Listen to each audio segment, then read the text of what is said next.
జై శ్రీమన్నారాయణ. శ్రీమతే రామానుజాయ నమః. ఆండాల్ తిరువడిగలి శరణం. తిరుప్పావై 11వ பாசுரம். கற்றுக்கரவை கணங்கள் பல கனந்து செட்டார் திருள் அடியே சென்ற செரு செய்யும் குற்ற மொன்றில் இந்த கூவலர்த்தம் பூர்கொடியே புற்ற ரவல்கும் புண்மையிலே போதுராய் சுற்றட்டு தொழில்மால் எல்லாரும் வந்து நின் முற்றம் புகிடிந்த முகில்வனன் பீர்பாடு சிற்றாதே பேசாதே செல்வ பெண்டாட்டி நின் எர்னுன் குரங்கும் பொருளேலோரெம்பாவாய். భావం: కులవతి, రూపవతి, గుణవతి అయినటువంటి గోపికని లేపుతున్నారు ఈనాటి పాసురంలో. ఈవిడ శ్రీకృష్ణుడే నన్ను పొందడానికి వ్రతం చెయ్యాలి అని నిర్భయంగా పడుకొని ఉన్న గోపిక.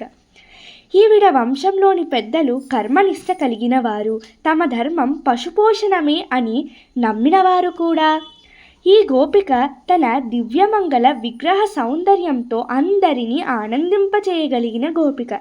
లేగదూడలు కలవి, దూడలులాగా ఉన్న ఆవుల మందలని ఎన్నిటినో పాలు పితకగలవారు, శత్రువులను బలంతో ఓడించగలిగిన వారు, ఏ దోషం లేని వారైన గోపకుల వంశంలోని మొలకించిన ఓ బంగారు తీగ, పుట్టలోని పాము పడగలాగా ఉన్న నితంబ ప్రదేశం కలదానా, అడవిలోని నెమలి వలె అందమైన కేశపాశం కలదానా, లేచి బయటకు రా తల్లి. చుట్టాలు, చెలికత్తలు అంతా వచ్చేశారు. నీలిమేఘ శ్యాముడైన శ్రీకృష్ణుని నామాలు కీర్తిస్తున్నారు. వినబడడం లేదా?